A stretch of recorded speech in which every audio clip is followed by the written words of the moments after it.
Bien, hoy vamos a hablar un poquito de lo que es el tema de ética y jurisprudencia a nivel de tecnologías de información en Costa Rica, básicamente, ¿verdad? Entonces, sin más preámbulo, vamos a iniciar la presentación. Bueno, con el surgimiento de las tecnologías de información, pues hay muchas cosas que antes no se utilizaban o no existían y que ahora pues son actividades comunes y corrientes. Pensemos, por ejemplo, en que antes para comunicarnos con un familiar básicamente usábamos el teléfono.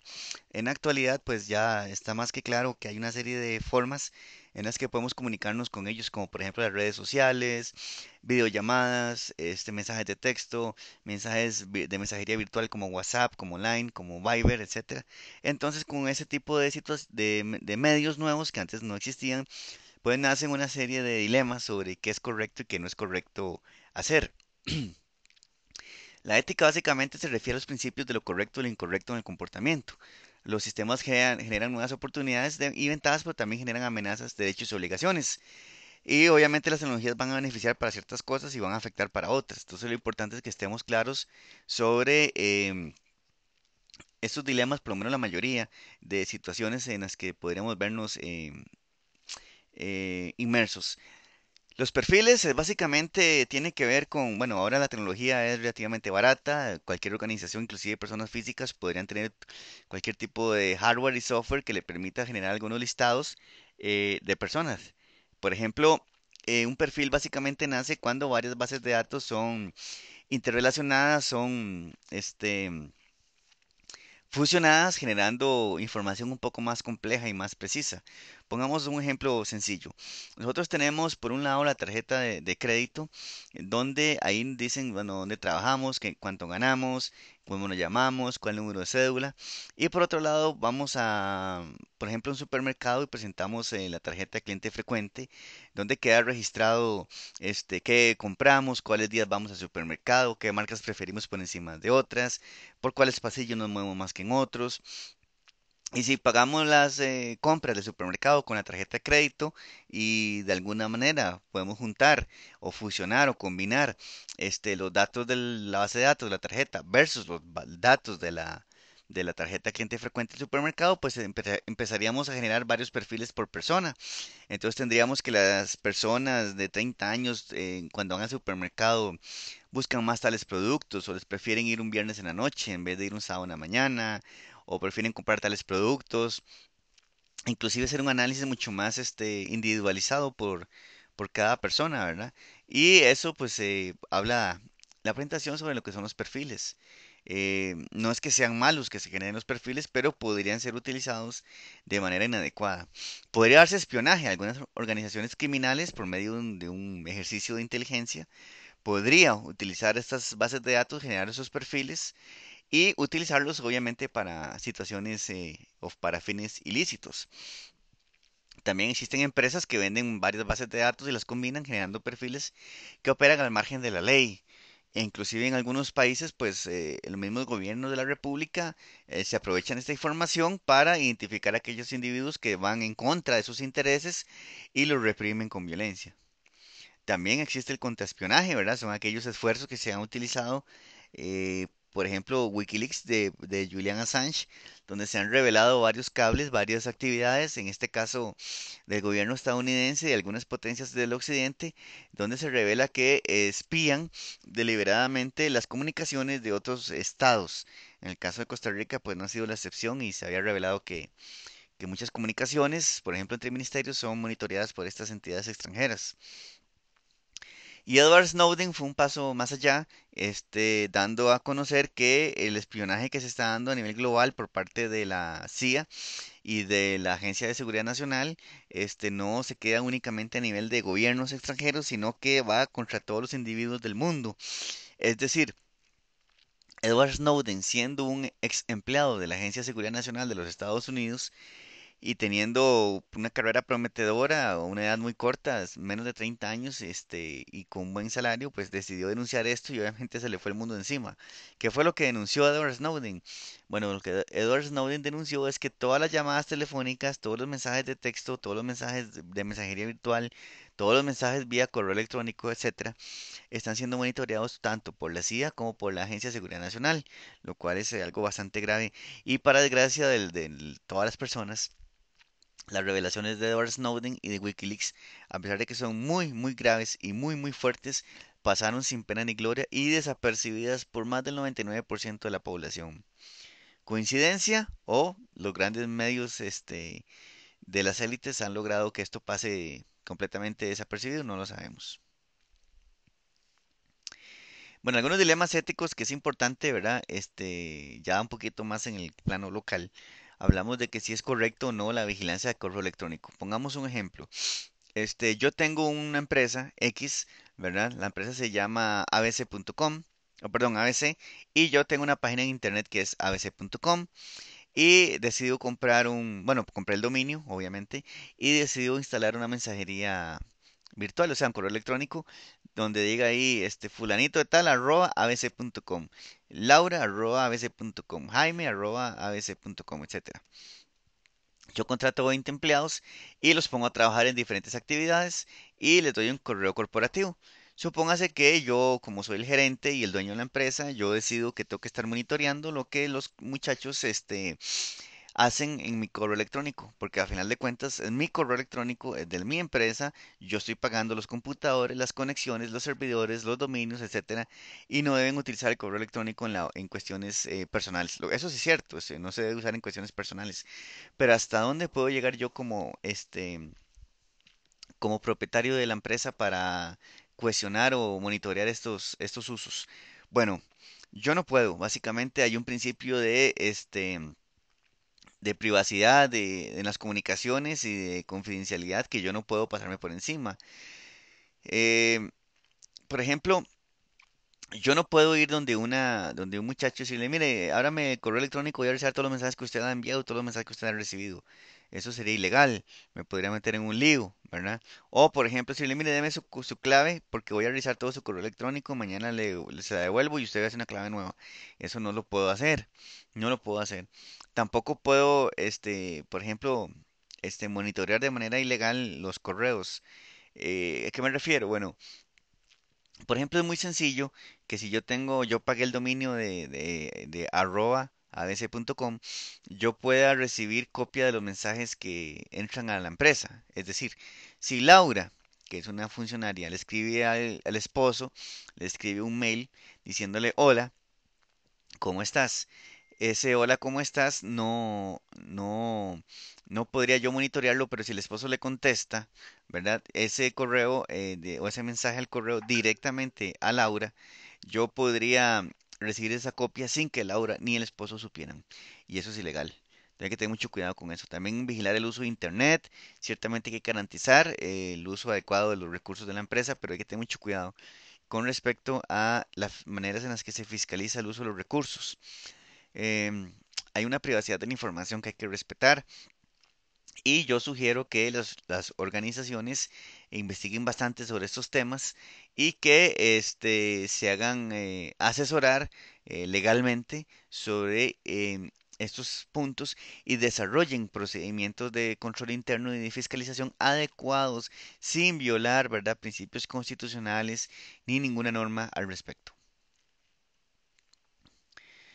Bueno, algunos delitos informáticos que vamos a hablar más adelante, y ya a nivel global, en el caso de Costa Rica, pues ya hay una ley que habla de eso, lo que es el robo de identidad, el phishing, los evil twins, ¿verdad? Redes falsas, o el farming, que es cuando se usan páginas falsas para hacerle algún daño a los usuarios. Eso pues son delitos que ya en la mayoría de los países están siendo penados y en Costa Rica no es la excepción, lo vamos a ver más adelante. La encriptación básicamente tiene que ver con garantizar que un mensaje llegue sin ser vulnerado al destinatario. Por ejemplo, este, una persona A puede enviar a una persona B un mensaje. Si no lo protege, podría ser interceptado por una persona C en el camino y esa persona C podría leer el mensaje, podría borrar el mensaje, podría inclusive sustituir el mensaje o modificarlo, cambiando el sentido del mensaje, etcétera. Entonces lo que se utiliza ahorita es la encriptación, que es básicamente que la persona A escribe un mensaje, de alguna manera lo protege con un código secreto y lo envía a la persona B. La persona B recibe el mensaje encriptado o codificado, pero posee de alguna manera los medios para descifrar el mensaje y leer el mensaje original. ¿Qué es lo que sucede con esta situación? Bueno, con este escenario, si una persona C intercepta el mensaje en el camino y no tiene los medios los medios necesarios para decodificar el mensaje, pues no podría ni siquiera acceder al mismo, garantizando la seguridad del mismo, del mensaje. Bueno, la firma digital, pues es un medio electrónico que nos permite a nosotros utilizar software y hardware para firmar digitalmente un documento sin necesidad de imprimirlo y firmarlo de puño y letra. Básicamente usa un mensaje encriptado donde a nosotros, cada usuario nos dan una tarjeta electrónica. El emisor pues guarda unos datos personales de nosotros y nosotros generamos también a su vez un password. Entonces, ¿qué es lo que sucede? Cada vez que nosotros vamos a firmar un documento en digital, metemos la tarjeta, que se supone que esa tarjeta es individual y única, no es igual para... cada persona tiene una tarjeta y yo no podría firmar usando la tarjeta de otra persona, ¿verdad? Entonces yo meto la tarjeta en el lector respectivo, que ya vamos a ver las tarjetas ahorita, y dispongo, por medio de un software, digo que firmemos un documento tal y tal. Ese documento, pues, podría ser en PDF, por ejemplo, que es lo más usual. Y el software me va a pedir que meta el password respectivo, porque el hecho de que yo meta la tarjeta en el lector, que es una tarjeta personal, no garantiza que realmente sea solamente yo el que estoy usando esa tarjeta en ese momento. Entonces, meto la tarjeta, pero también tengo que escribir el password, que en teoría pues es personal y que nadie tiene que conocer. Los datos de la tarjeta más los datos del password son enviados a un tercero que los valida, en este caso el Ministerio de Hacienda, y compara ambas informaciones con las que ellos tienen allá. Y si todo coincide, pues ellos reenviten de regreso una respuesta positiva que nos va a permitir a nosotros firmar el documento. ¿Ok? Aquí tenemos, bueno, lo del certificado digital, pues básicamente lo que acabamos de mencionar, ¿verdad? Se recurre a un tercero, que en este caso es el banco, perdón, el Ministerio de Hacienda, que está apoyando al Ministerio de Tecnología al respecto. El documento de identidad electrónica se está utilizando en algunos países, aprovechando esas tarjetas de firma digital y fusionándolo o combinándolo con las identificaciones tradicionales que existen en los países. Es oficial, identifica y también sirve para firmar. Por ejemplo, aquí tenemos este caso de Perú a la izquierda, donde podemos ver que la cédula de identidad fue fusionada con la tarjeta de firma digital. En Costa Rica a la derecha, pues de momento no se ha hecho así. Se mantiene aparte la cédula de identidad y la tarjetita esta, azul con blanco, de la firma digital. Según leí en la prensa, no sé si será así, al final de cuentas, pues iban a intentar fusionar la tarjetita de la firma digital con la licencia de conducir. No obstante, yo pues tengo algunas dudas porque no todas las personas tienen licencia de conducir, entonces no sé cómo lo van a hacer. Lo lógico sería que lo hicieran con la cédula de identidad. Bueno, aquí tenemos algunos ejemplos de las tarjetitas que circulan en nuestro país. Como ustedes pueden ver, estos bancos han sido autorizados por el Banco Central y por el Ministerio de Hacienda para que puedan ser emisores de esas tarjetitas, ¿verdad? Pero al final de cuentas, ya el que valida y el que organiza el proceso es el Ministerio de Hacienda.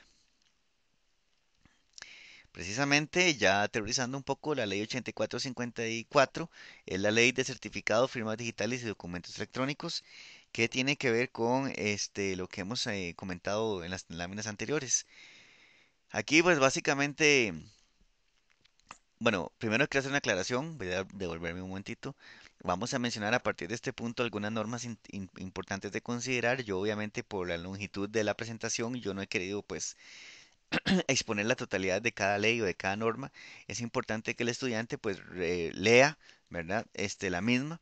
Con detenimiento, yo aquí nada más voy a hacer algunos señalamientos más relevantes, para exponer los puntos que me interesan. Aquí en la ley 8454 hablamos de algunos conceptos en el artículo octavo. Dice que la firma digital es cualquier conjunto de datos que permita identificar y vincular jurídicamente al autor con el documento electrónico. El artículo noveno dice que la firma digital es completamente equivalente, se tiene la misma validez que una firma hecha en puño y letra, ¿verdad? Y el artículo 10 habla de la responsabilidad de la firma digital, es decir, Todas las personas que tienen firma digital tienen que guardar muy bien la tarjetita, muy bien el password y no permitir que sea utilizado por terceros, dado que un documento firmado digitalmente tiene la misma validez, como decía el artículo anterior, que una firma hecha en puño y letra. Entonces no se podría deducir que me cargaron la tarjeta y que es que sabían el password. Se podría uno ser acreedor a una serie de problemas. El decreto 33108 básicamente, pues, es un reglamento a esta ley que hemos mencionado anteriormente, define algunas situaciones interesantes, como por ejemplo que el ente rector en esta materia va a ser el Ministerio de Ciencia y Tecnología, pero que si el ministerio pues tenía algunas dificultades de gestión, pues podría apoyarse en otras instituciones. De hecho, es la Dirección General de Informática del Ministerio de Hacienda la que le está apoyando este proyecto al Ministerio de Ciencia y Tecnología. Por otro lado, tenemos la ley 8968, que es la ley de protección de la persona frente al tratamiento de sus datos personales. Es una ley muy interesante. El artículo segundo habla del ámbito de aplicación. Dice que los datos personales que figuren en bases de datos automatizados y manuales de organismos públicos o privados serán sujetos a esta ley. No obstante, no aplica para aquellas bases de datos que son para fines estrictamente internos. Por ejemplo, que nosotros estamos en una empresa y levantamos un listado de los funcionarios con los números de teléfono y con los números de cédula y que esa lista nunca va a ser de uso público o va a ser divulgado, sino que nada más lo va a tener en la oficina para consulta interna. En este caso, esas bases de datos no serían no estarían bajo la tutela de esta ley, pero en el momento que esos datos sean integrados o sean llevados a otra base de datos usados por terceros, ya ahí sí estamos en el ámbito de la ley. Yo aquí señalé algunas definiciones, obviamente el artículo tercero pues es más amplio, pero voy a hablar de algunas más importantes. Base de datos se refiere a cualquier archivo, fichero, registro o conjunto estructurado de datos personales. Cualquier listado de datos personales puede ser inclusive hasta impreso, pues se considera una base de datos, hasta este ya software especializados, pasando por hojas electrónicas como Numbers, como Excel, como Access, etcétera. ¿Qué son los datos personales? Pues son los datos relativos a una persona física y los datos personales de acceso irrestricto son aquellas que están en las bases de datos públicas por ley, ¿verdad? Como por ejemplo, el registro civil, donde se registran los nacimientos, las defunciones, los casamientos, los divorcios, cuando se alcanza la mayoría de edad, etcétera. Los datos personales de acceso restringido también están grabadas en bases de datos de la administración del Estado, del gobierno, como llama la gente, pero que no necesariamente son de acceso público, son de uso estricto para la administración, como por ejemplo la parte de declaratoria de impuestos. Datos sensibles, pues son datos que tienen que ver con el fuero íntimo de una persona, son datos que definen a una persona ya en lo más esencial de la misma, como por ejemplo en temas de ideología política, de religión, de orientación sexual, de filosofía, etcétera. Y el deber de confidencialidad, pues es la obligación de los responsables de las bases de datos y del personal a su cargo. En el artículo 3, se retoma el tema del deber de confidencialidad y habla de que la obligación de mantener la confidencialidad de las bases de datos eh, es, eh, es importantísima y que se mantiene aún si, o aún después de finalizar la relación laboral. Pongamos un ejemplo. Bueno, relación laboral o de cualquier tipo con la base de datos. Pongamos un ejemplo, yo trabajo para una empresa, digamos, donde tengo acceso a bases de datos de los salarios de todas las personas del país, cuánto cotizan, dónde viven, la cédula, el número de hijos, los papás, el cónyuge, todo eso. Bueno, aquí la ley dice que yo tengo que ser confidente, ¿verdad? Yo no puedo revelar a nadie absolutamente nada de esa información. Y que inclusive si yo el día de mañana yo renuncio o soy despedido de esa empresa, el deber de confidencialidad se mantiene. Yo no puedo, digamos, entonces empezar a divulgar información simplemente porque ya cesó mi relación laboral con esta empresa. Algunas obligaciones para informar en el artículo quinto dice que cuando nos soliciten datos, ¿verdad? Nosotros podríamos, o debemos, ¿verdad? O nos deben informar de lo siguiente. A, de la existencia de la base de datos de carácter personal. Bueno, nos están preguntando cosas porque va para una base de datos. B, de cuáles son los fines que persigue esa base de datos. C, de quién es el que va a dar uso a esas bases de datos, ¿verdad? ¿Quiénes van a consultarla? D, Del carácter obligatorio o facultativo de sus respuestas a las preguntas que le formulen durante la recolección de los datos. De cuál va a ser el tratamiento que se le va a dar a esos datos. De cuáles serían las consecuencias en caso de que yo me niegue a dar esos datos y que no quiero participar en esa base de datos, si es que existe alguna consecuencia. Igual en el punto G, si hay derechos que me asisten o no. Y del H, de la identidad de dirección de los responsables de la base de datos. ¿Dónde va a estar esa base de datos? ¿Quién es el responsable? ¿Cuándo podré yo revisar eso? Inclusive dice que cuando se utilicen cuestionarios u otros medios para recolección de los datos personales, la ley es clara. Dice que tienen que figurar estas advertencias de forma claramente legible. En el segundo punto, en el otorgamiento del consentimiento, pues básicamente dice que nosotros tenemos que dar el consentimiento para que se registren esos datos, salvo que exista una orden fundamentada de un juez en el punto A, o B, se trate de datos personales de acceso irrestricto, como la declaración de impuestos, y y C, que los datos sean entregados por disposición constitucional o por alguna ley. Por ejemplo, yo no puedo decir que me voy a casar, pero no quiero que nadie se cuente que yo me estoy casado. No, eso tiene que ser registrado en el registro civil y no hay quite, ¿verdad? Ahí es una obligación. El artículo sexto habla del principio de calidad. Las bases de datos tienen que tener datos de calidad alta. Los datos tienen que ser actuales.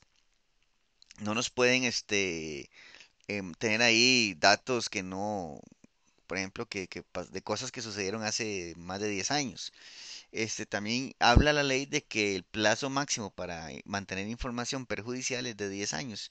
¿Cómo qué? Bueno, como por ejemplo, supóngase que yo nunca pagué un préstamo en un banco y quedé en la lista negra por morosidad. Entonces, bueno, eso se puede, pero hasta máximo de 10 años.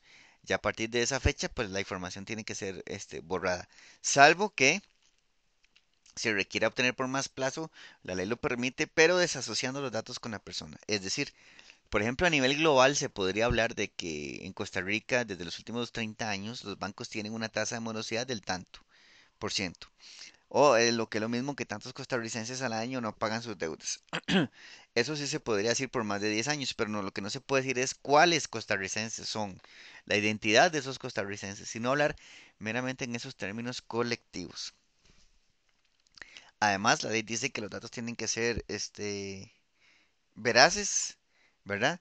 Y que tienen que ser exactos. Muy bien. Además de que tienen que ser adecuados al fin. Los datos no pueden ser tratados de maneras incompatibles para los fines para los cuales fueron recopilados. El artículo 7 habla de los derechos que le asisten a una persona. Bueno, si los datos de nosotros van a estar en una base de datos, nosotros podemos acceder a esa información. También tenemos el derecho de rectificación, que en caso de que nosotros detectemos de que hay algún dato que no es correcto, que no corresponde a nuestra realidad o a nuestra persona, pues debemos exigir que sea corregido. Bueno, inclusive aquí habla de no solamente que sea corregido o actualizado, sino inclusive eliminado, ¿verdad? Dependiendo del escenario en el que estemos conversando. El artículo octavo habla de las excepciones de autodeterminación informativa del ciudadano, es decir, cuando yo no puedo negarme a ser partícipe de bases de datos. Bueno, A, cuando está en juego la seguridad del Estado. B, cuando está la seguridad y el ejercicio de la autoridad pública. C, la prevención, persecución, investigación, detención, represión de infracciones penales. D, el funcionamiento de bases de datos que se usen con fines estadísticos, históricos o de investigación científica. Cuando no existe el riesgo de que las personas sean identificadas. Bueno, este inciso C es, digo D, perdón, es parecido al que hablamos hace un rato, en cuanto a que, por poner un ejemplo, los expedientes médicos son confidenciales, pero para fines científicos o estadísticos o académicos podría mantenerse algunos datos de estos, pero de manera colectiva. Por ejemplo, que el Ministerio de Salud va a publicar una estadística en los últimos 20 años o los últimos 5 años en cuanto a cuántas personas han padecido cáncer de colon. Bueno, eso se puede hacer diciendo que tantos miles de costarricenses padecen de esta enfermedad. Lo que no se permite es que se identifique cuáles son esos costarricenses. Muy bien. El punto E, inciso E, habla de la adecuada prestación de servicios públicos y el F, la eficaz actividad ordinaria de la administración por parte de las autoridades oficiales. Bueno, finalmente llegamos a la ley 9048, que es la ley que la gente conoce como de delitos informáticos. En realidad es una reforma al Código Penal. Entonces vamos a ver algunos de los puntos más importantes. Básicamente se incluyeron algunos artículos que antes no existían y otros, como este que es el 167, que habla de la corrupción, nada más se le amplió el alcance del artículo. ¿Verdad? Veamos que aquí en amarillo yo he puesto que la pena va a ser de, bueno, en este caso de 4 a 10 años. No se interesa tanto la pena en este caso, sino la acción. Dice que si el actor, utilizando las redes sociales o cualquier otro medio em, informático, telemático u otro medio de comunicación, busca encuentros de carácter sexual para sí, para otro, para grupos o para grupos con una persona que sea menor de edad o incapaz.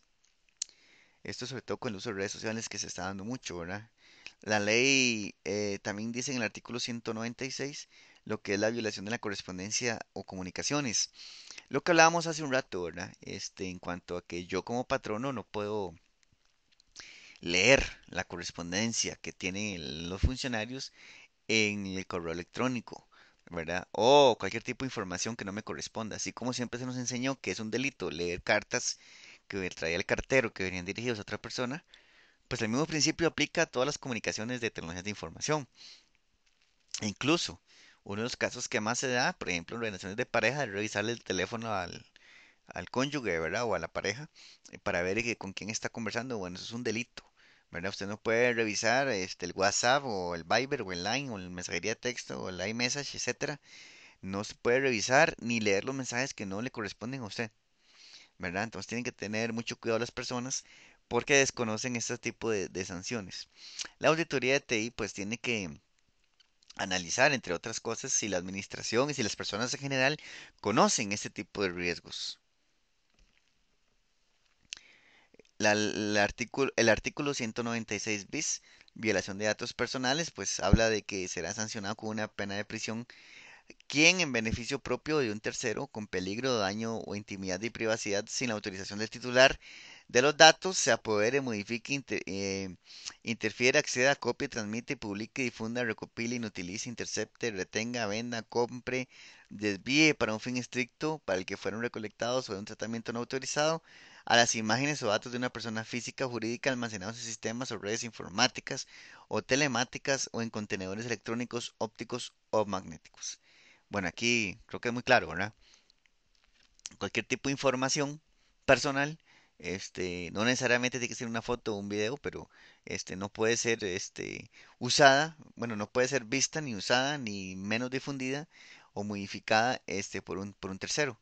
Hay que tener mucho cuidado con eso. Se ha dado mucho, por ejemplo, con fotos, tal vez, por poner un ejemplo más sencillo, con fotos o videos que son íntimos de una persona, ¿verdad? A nivel de la familia, o inclusive videos de carácter sexual de una pareja, qué sé yo, que por alguna razón, pues, por algún descuido, son accedidos por un tercero y empiezan a circular mediante las redes sociales o las mensajerías como WhatsApp, donde ya todo el mundo, pues, le da a reenviar y reenviar esta información y se hace prácticamente de carácter público. Eso es un delito en la actualidad.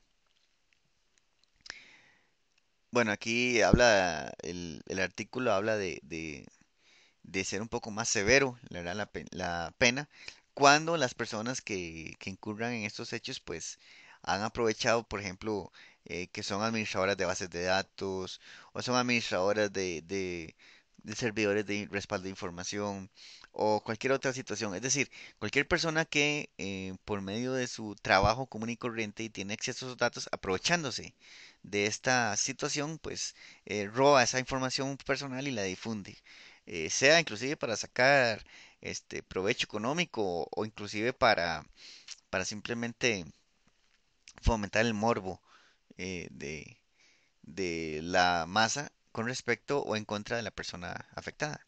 También en el artículo 214, pues se castiga lo que es la extorsión, ¿verdad? El famoso chantaje. Por ejemplo, que si hay una fotografía o algún dato, algún documento de carácter personal y que cayó a manos de un tercero y que ese tercero pues empieza a chantajear a la persona afectada para no revelar esta información. También el artículo 217 bis habla de la estafa informática. Entonces ya aquí todo esto está completamente regulado. Podemos hablar, por ejemplo, del phishing o inclusive la ingeniería social podría caber en este artículo. El 229 bis habla del daño informático, que se va a castigar severamente a quien sin autorización del titular o excediendo la que se le hubiera concedido y en perjuicio de un tercero, suprima, modifique, destruya la información contenida en un sistema o red informática o telemática o en contenedores electrónicos. Bueno, aquí habla también inclusive de ataques, ¿verdad? Por ejemplo, de un Black Hat hacker o de un cracker, por ejemplo. También se da el caso de que una persona, por ejemplo, em, no, digamos, por ejemplo, una persona es despedida de su trabajo y esa persona tenía acceso a una base de datos o a sistemas contables o lo que sea, y en un arrebato de cólera o de ira, decide borrar la información antes de irse ya definitivamente de la empresa o respaldarla y llevársela, o manipularla o modificarla. Bueno, aquí la ley es clara de que eso no debe hacerse.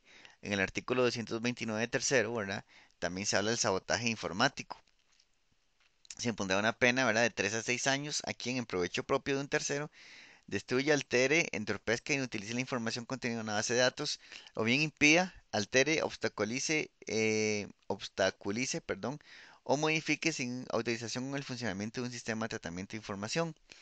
Bueno, aquí es muy parecido a lo que acabamos de hablar en el artículo anterior.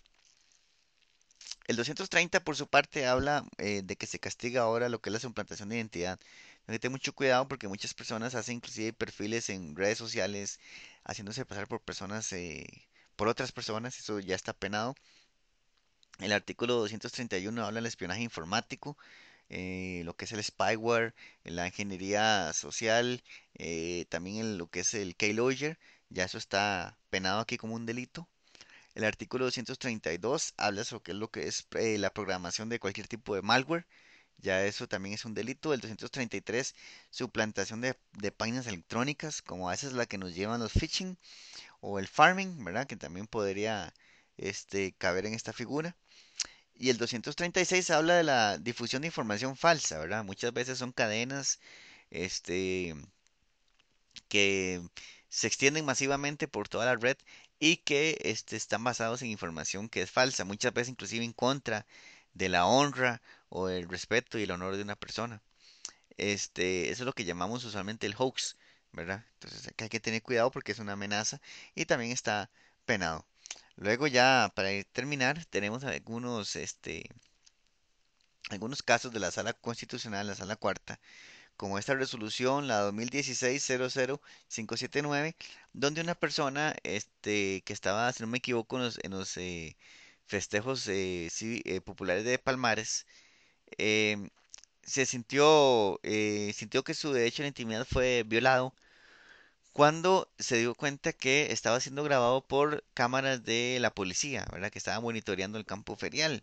Entonces él expone su tesitura y la sala cuarta en este caso dice que no hay ningún problema, que la policía puede actuar de esa forma y que mientras los hechos se estén dando en espacios públicos, se tiene el derecho, bueno, la policía podría en el cumplimiento de cualquiera de sus funciones, grabarlo sin ningún problema, no tiene que pedir permiso.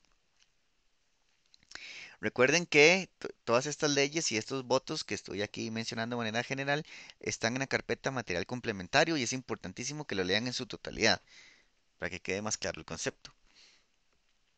Este voto, el 5063, es muy interesante porque se trataba de una persona, de una mujer, que fue despedida de una institución pública.